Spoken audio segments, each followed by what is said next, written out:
cerrar con broche de oro la serie de programas y el documental Afganistán, tenemos esta noche un programa de lujo con un ángulo diferente. La pista, el rastro, la firma que nos dejaron, el souvenir que nos dejaron. De hecho, uno de nuestros analistas le va a mostrar a usted un artefacto del 11 de septiembre. Va a ver nada más qué cosa. Soy Roberto de la Madrid y esto que es suyo, que siempre ha sido suyo. Detrás de la razón. Comenzamos.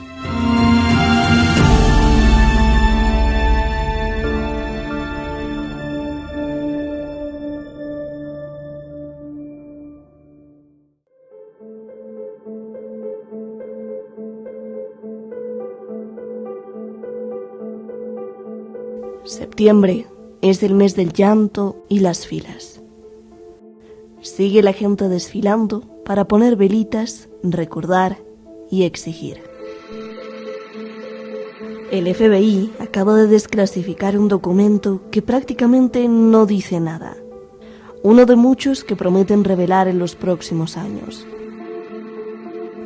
Mientras la furia y el reclamo van envejeciendo.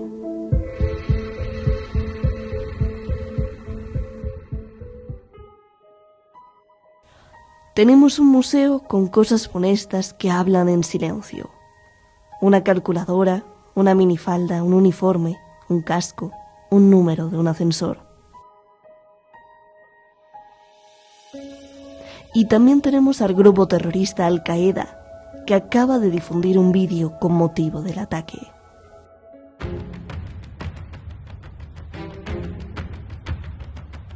Entre las víctimas, la furia y el reclamo se envejecen. La verdad se escurre, se esconde, ya nada más entre los símbolos. Es lo único que tienen. Los símbolos. 9, 11. Dial 911. Marque al 911 en caso de emergencia.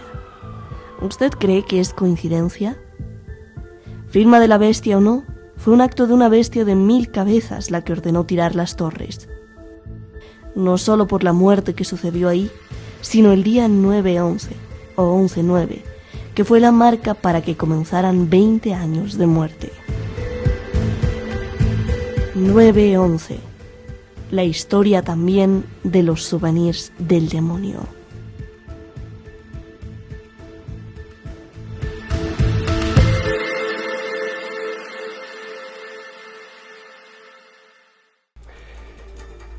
Pues a veces se queda uno sin palabras y a veces uno dice, nos están tomando el pelo, y a veces uno dice, bueno, muchas cosas, por eso estamos aquí. Muchísimas gracias al equipo de Detrás de la Razón, muchísimas gracias a usted, de verdad que estamos creciendo otra vez como espuma. Bueno, ya habíamos crecido en estos 9 años, mucho gracias a usted, y como usted sabe, nos han cerrado tantas veces los canales que bueno, ya ni los enumeramos, pero le agradecemos de todo corazón su apoyo y estar protestando, incluso muchos comentarios que le protestan directamente a YouTube, porque nos deje solo cuestionar, no nos dejan hacer absolutamente nada, nos manda a cada rato YouTube, se lo paso al costo, leyendas de que no estamos respetando, que no estamos diciendo lo que debemos de decir. Pero así, luego vamos a hacer un especial sobre eso. Leyendas así que dice, usted debe de aprender prácticamente a restringirse. Es una barbaridad. Pero bueno, seguimos aquí en pie de lucha. Y hoy, como le dije, un programa de lujo. Tenemos a Francisco Javier Martínez, que ha estado muy intensamente trabajando en muchos temas para llevarle lo mejor de los ángulos. ¿Para qué? Para que usted lo analice. Francisco Javier Martínez, muchísimas gracias por estar con nosotros. Y Nuño Rodríguez, que bueno, pues en esta ocasión además nos va a aportar, no sé si sea evidencia o una evidencia para empezar a cuestionar otras cosas, a pesar de que ya han pasado 20 años y que la gente, bueno, pues olvida, como lo decía ahí Shadi, está envejeciendo el reclamo y la furia y se pierde. Ni en la evidencia ni en el rastro escarban, pero aquí pues nosotros y Nuño que nos trae pues algo que yo también quiero ver. Muchísimas gracias a los dos y bueno, voy a empezar contigo, Nuño. A ver, si quieres poner las cartas sobre la mesa, ¿qué nos ha dejado este del 20 de septiembre? Pero ya no nos mates de curiosidad, sabemos que tienes ahí un souvenir y lo queremos ver. Adelante, Nuño, por favor. Fue algo extremadamente macabro. Y te digo que fue algo extremadamente macabro principalmente porque fue a los pocos meses del 11S. No había todavía ninguna versión alternativa, ninguna versión conspiranoica. Estaba toda la sociedad en estado de shock. O sea, simplemente se consideraba que había sido un macroatentado, que había sido terrible y estaba todavía la sociedad traumatizada. Y por aquel entonces yo vivía en Barcelona y paseando por el centro de Barcelona, precisamente en la calle Carmen, al principio de la calle Carmen, había un bazar regentado por pakistaníes. Entro en el bazar buscando unas cosas y me encuentro así como en un apartado un poco escondidos una serie de souvenirs, de artefactos como este. Y eran artefactos conmemorativos del 11S. Aquí podemos ver a Bin Laden, podemos ver las Torres Gemelas y podemos ver un avión colisionando con una de las Torres Gemelas. Oye, y echa fueguito, creo, ¿no? O sea, prende.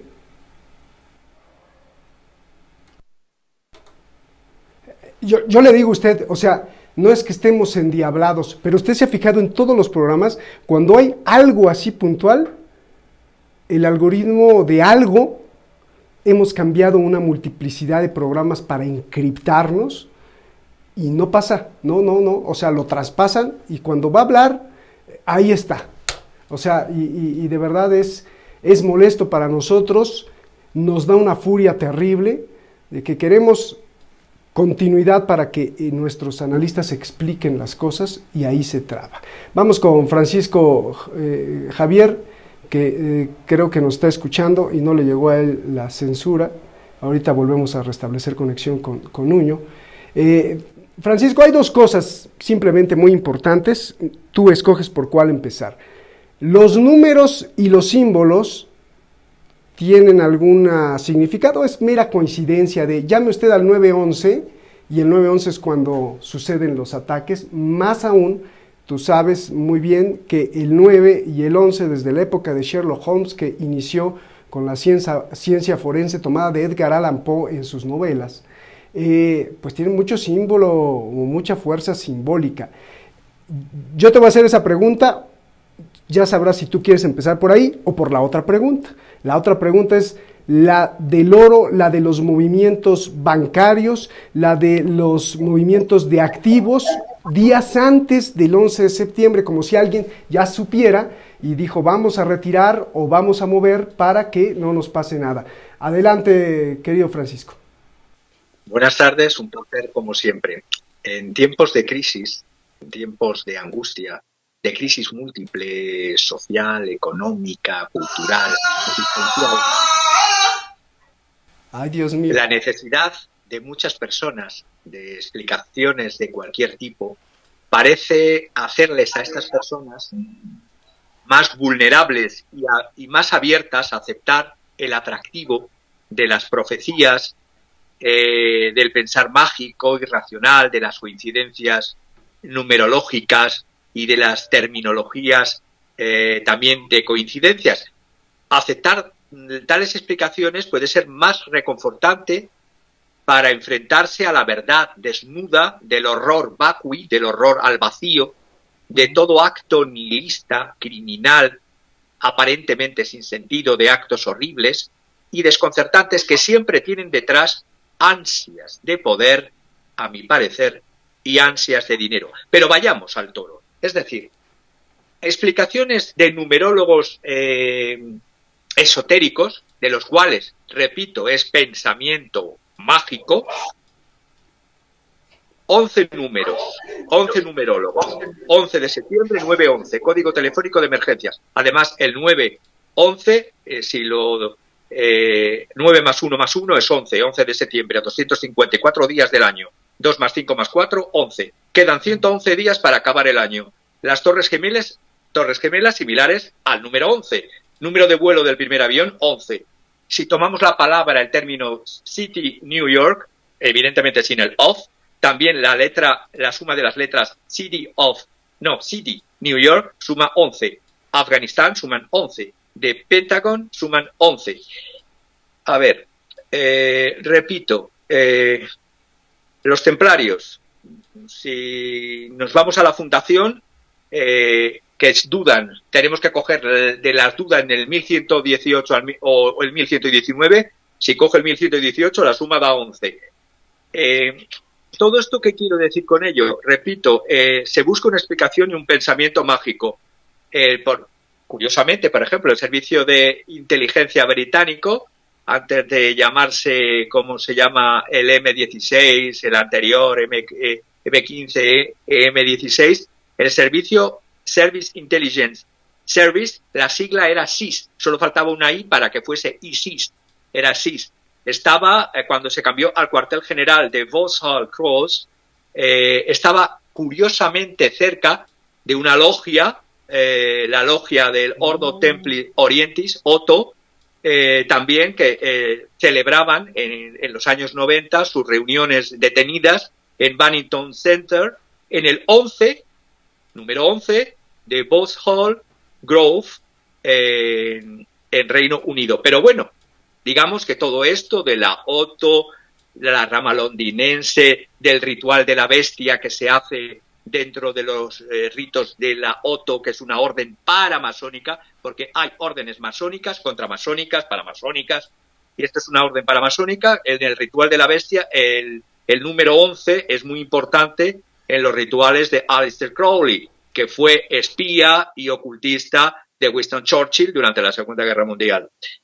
A todo esto yo, como soy muy dado a que lo secreto y oculto debe ser secreto y oculto, y para los oyentes siempre intento luchar por el pensamiento ilustrado y racional, remitiría a dos obras. Remitiría a la obra de un muy controvertido, pero muy buen documentado autor sobre toda una trilogía, Confessions of an Illuminati, Confesiones de un Illuminati, de un italiano que vive actualmente en Palm Springs, que fue perseguido por espionaje en Noruega y que fue grado 33. Lo dice él, no lo digo yo, porque eso de guardar secreto, yo siempre guardo secreto, salvo que él mismo se confiese grado 33. Y es un curioso personaje, este Leo Lion Sagami, porque su apellido es Leo, su nombre es Leo Sagami, pero como el nombre de la madre es Lion como de la familia británica inglesa, porque su abuelo, aparte de senador siciliano, también estuvo entroncado con la aristocracia siciliana y con la aristocracia inglesa. Bueno, pues este señor, muy especialista, también muy utilizado por la extrema derecha últimamente, pero muy especialista de la Gran Logia del Oriente de Italia y de la Logia Illuminati, tiene una trilogía, Confessioni di un Illuminati, que da una documentación bastante buena sobre todos estos temas. Y si ya luego quiero rebatir el pensamiento mágico, me voy directamente a mi querido amigo profesor en Francia, Pierre-André Taguieff, La Foire aux Illuminés, la Feria de los Iluminados, esoterismo, teoría del complot y extremismo. Es decir, elijan ustedes. Yo no voy a revelar secretos de lo oculto, ya que lo oculto y el pensamiento gnóstico y el pensamiento teosófico, antroposófico, masónico y paramasónico, si ha de estar oculto, uno ha de iniciarse en ello. Toda la divulgación a veces crea desviación, cortinas de humo de las verdaderas causas de muchos fenómenos. Pero ya he dicho, todas esas combinaciones numéricas, todas esas permutaciones de palabras en números, y todo tiene que ver también mucho con la cábala numérica. Si estudias cábala y tienes un profesor de cábala serio, entre las cosas que te enseñan es también la numerología. Entonces, sobre ese punto, nada más. Sobre la segunda pregunta, dejo paso a Nuño y si quieres luego me centro en los temas económicos de la segunda pregunta. Que será fascinante también porque ahí son hechos reales, pero también es un hecho real, solo déjame confirmar, Francisco, es un hecho real, uno, que existe, que en el pensamiento criminal, normalmente el criminal, sea consciente o inconsciente, deja una firma. ¿no? Ese es uno. Dos, es un hecho real que sí hay sociedades secretas que utilizan su secretismo para su funcionamiento.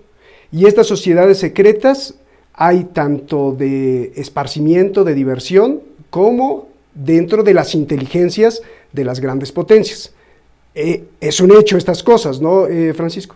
De hecho, por ejemplo, una de las logias que hay paramasónicas, porque habría que dar un programa sobre qué es masonería, qué es paramasonería, qué es contramasonería.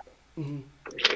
Es algo bastante largo, porque, por ejemplo, una contramasonería era Alpha Gálates de Georges Monti en el año 34 y de Pierre Plantard de Sinclair, que luego Pierre Plantard de Sinclair estuvo con el colaboracionismo del general Pétain de Vichy, por lo tanto pro-nazi y por lo tanto antimasón y antisemita, pero curiosamente creó una logia y esta logia era Alpha Gálates. Por eso hay que ver qué tipo de logia es, masónica, paramasónica y contramasónica. Y lo que decíamos de los servicios secretos, si estudias en Yale o vas a Yale, y existe como tal la primera, por así decirlo, orden en donde han pasado presidentes y curiosamente todos o casi todos los miembros de los servicios secretos norteamericanos, ya sea de la CIA o del FBI, es una logia, Skulls and Bones, cuyo símbolo es huesos y calavera, y tiene un lema en alemán, curiosamente también, porque todas estas logias de los Illuminati o de logias paramasónicas tienen su origen o inspiración, digámoslo así, en Adam Weishaupt, que en el siglo XVIII creó una logia paramasónica revolucionaria en Baviera. Entonces, de ahí que muchos términos, en muchas tenidas son las concentraciones, reuniones, mejor dicho, de grupos masónicos, y los paramasónicos utilizan la misma terminología de tenidas, pues en los trabajos de logia... Tenidas, no venidas, ¿verdad? Es que no te entendí, ¿tenidas o venidas? Tenidas, es decir, cuando supuestamente en los trabajos que se hacen en logias se llaman tenidas. Y las tenidas siempre van con su mandil, con los guantes blancos, y según el grado de iniciación en el que estás, tienes un determinado ritual. Y además, lo que siempre están presentes es una serie de símbolos. Está el triángulo de Al-Gagadu, está la columna de Hakim y Boaz, es decir, son una serie de símbolos que viene a su vez también del templo de Salomón, símbolos relacionados con el templo de Salomón de la antigüedad, porque la masonería regular, es decir, porque hay masonería regular, lo que estaba diciendo antes, masonería irregular, tiene una serie de ritos. El rito escocés ha aceptado, pero es que hay otra serie de ritos. Hay logias de Memphis Mizraim que tienen ritos egipcios, pero realmente la importancia incluso de las paramasónicas es cuando tienes, a partir de cierto grado, es cuando entras, si ya desde los grados iniciales se tiene conocimiento de personas y se tiene ese deber y guarda de secreto, en determinados grados, el grado de, repito la redundancia, el grado de colaboración que se tiene y de ayuda mutua intermasónica es bestial, y esto sí es un hecho. Esto no es ninguna fantasía. De hecho, como espía te enseñan los números para mandar mensajes que nadie los identifique, ¿no? Cuando eres un espía profesional de la CIA, del MI o del... Evidentemente, todos los mensajes de espionaje, desde que existe el espionaje, desde el siglo desde la antigüedad, pero si nos remontamos en los tiempos modernos, del siglo XVI, se hacían códigos cifrados para evitar, por ejemplo, en las disputas que tenía la España habsbúrgica de Felipe II con la reina Elizabeth I, hija de Enrique VIII y de Ana Bolena, tenía un mago, John Dee, y este mago cifraba los mensajes. Hay un lenguaje, además, el lenguaje enoquiano, que es un lenguaje creado por el mago John Dee para cifrar determinados mensajes y determinados rituales que se hacían también, rituales que ya se tenían en la Inglaterra del siglo XVI y que la España del siglo XVI combatía, pero también tenía su otro tipo de logias más ligadas, en este caso, a los jesuitas, al Vaticano. Es decir, había luchas y hay luchas. Cuando mencionaste Yale, es la Universidad de Yale, o para algunos que lo hayan visto en español, le dicen Yale, pero la Universidad de Yale, incluso muchos funcionarios de muchos países, incluidos los de España o de México, han estudiado, pasado por ahí. A ver, luego, una última cosa, luego hay otras órdenes que también te captan a los estudiantes, no solamente estas órdenes, sino también órdenes que captan para hacer a los mejores estudiantes, ya sea el Rotary Club, por ejemplo, muy presente en Países Bajos y en Francia, pero en Países Bajos bestial. Esto es algo habitual, es decir, igual que cuando existían los dos bloques, los servicios secretos del antiguo Pacto de Varsovia también iban a convenciones y reuniones donde había estudiantes para captar a los estudiantes que querían promocionarles, ayudarles, pero luego evidentemente iban a devenir, como pasó en Inglaterra, es decir, no hubo más espías soviéticos que en Cambridge. En Cambridge estaba minado de espías soviéticos durante toda la Guerra Fría, el grupo de Cambridge concretamente, y además se les escogía hasta conociendo sus especialidades intelectuales, personales, sexuales, etcétera. Bien. Vamos con Nuño. De regreso, pues te pregunto las cuestiones de las finanzas y no me contestaste, nos dijiste lo simbólico del número 11, faltó el número 9, pero voy con Nuño. Nuño, a ver, hablando de las columnas y qué pena y lástima, comentaba cuando te fuiste que siempre es una constante en todos los programas, en todos los analistas, cuando mencionan algo delicado, ¡pum!, se revienta, se corta y ya nos hemos cambiado de plataforma y ya se cortó otra vez. ¿No está? No está Nuño, ya está Nuño. Sí, o sea, esto pasa. Y digo, nos hemos cambiado de plataformas, incluso hemos pagado por plataformas con mucho más seguridad y aún así nos sigue pasando. Bien, vamos a ver. Yo te comento lo que estuve viendo en un bazar de pakistaní de Barcelona al poco tiempo. Y era una réplica de mechero de los atentados. Y lo primero que te surgen son las dudas de cuánto tiempo tarda en diseñarse, cuánto tiempo tarda en fabricarse y cuánto tiempo tarda en enviarse hacia Europa. Y sobre todo, ¿qué controles ha pasado esto? ¿Cómo pasó esto por la aduana en un momento tan traumático en el que estaban todos los vuelos, digamos, vigilados? O sea, se redujeron el nivel de vuelos en Europa considerablemente. Se supone que había una vigilancia extrema por todos los puertos, por todas las aduanas. Podemos ver a Bin Laden señalando hacia el cielo como que hay un único Dios, podemos ver las Torres Gemelas, podemos ver un avión colisionando con las Torres Gemelas. Podemos ver aquí también, bueno, o sea, las llamas, salen dos llamas como si fuese la V de Victoria, pero lo más significativo de esta serie de merchandising, de esta serie de souvenirs, de esta serie de elementos, es que estuvieron diseñados antes de los atentados. O sea, no había tiempo físico para diseñar, fabricar y enviar eso a Europa. O sea, eso tenía que estar ya hecho de antemano. Evidentemente, la persona que hubiese planeado los atentados sabía que iban a suceder. Con lo cual, o sea, es bastante factible.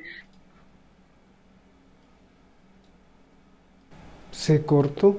Y lo que dice Nuño es verdaderamente importantísimo y dramático. Entender, sí, ya estás ahí. O sea que en el momento de los atentados, tú llevas eso como souvenir, te agarran de terrorista, ¿no? O sea, no pudo pasar, tuvo que pasar días antes, ¿no? Tuvo que pasar antes o de alguna manera tuvo que haber una connivencia con toda una cadena de transporte, de logística. Era algo, es que no habían salido todavía los documentales de conspiranoia, todavía no había salido el Loose Change, todavía no había salido ninguna duda, no había salido ni siquiera aquella famosa página de Académicos por la Verdad.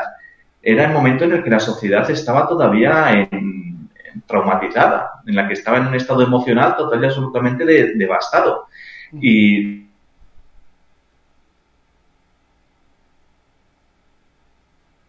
no nos deja. A ver, Francisco, mientras regresa, te digo, o sea, es que no podemos, a ver. Promoviendo. Mira. Solo súper rápido para reforzar lo que está diciendo Nuño. Yo no sé qué ha pasado con una acusación documentada del guardián de las Torres Gemelas, William Rodríguez, de la Torre Norte, que el despacho de abogados de Philip J. Berg, abogado prestigioso de un bufete de Pensilvania, cuya página web entonces era 911forthetruth.com, denunció por conspiración y masacre a George Bush y a parte sustancial de su administración. Lo presentó ante el Tribunal de Distrito de Filadelfia porque decía, sabían lo que estaba por suceder. No intervinieron, no dieron la alarma, obstruyeron a la justicia mientras se llevaba a cabo la búsqueda de la verdad. Y sin ser conspiracionista, yo solo sé que esto es un término que se elevó por un abogado, un despacho de abogados, y una acusación documentada por el guardián de la Torre Norte, William Rodríguez. Y de eso yo querría saber qué ha pasado, entre otras muchas demandas de otras personas. Solo por decir lo que estaba comentando Nuño. Y sepáis que yo siempre intento luchar por el pensamiento racional y por la verdad socioeconómica, cultural, pero hay cosas que son evidentes. Una demanda y una presentación ante un tribunal de distrito tiene que estar fundamentada. Y un abogado de prestigio no se quema, como Philip J. Berg, si no hay un testimonio directo, en este caso, del guardián de las Torres Gemelas, repito, William Rodríguez, de la Torre Norte. Oye, Francisco, con tu rigor académico, ¿qué explicación le das cuando hay muchas cosas, pero se pierden en el olvido, en el tiempo, se callan, se silencian o aparecen muertos o suicidados?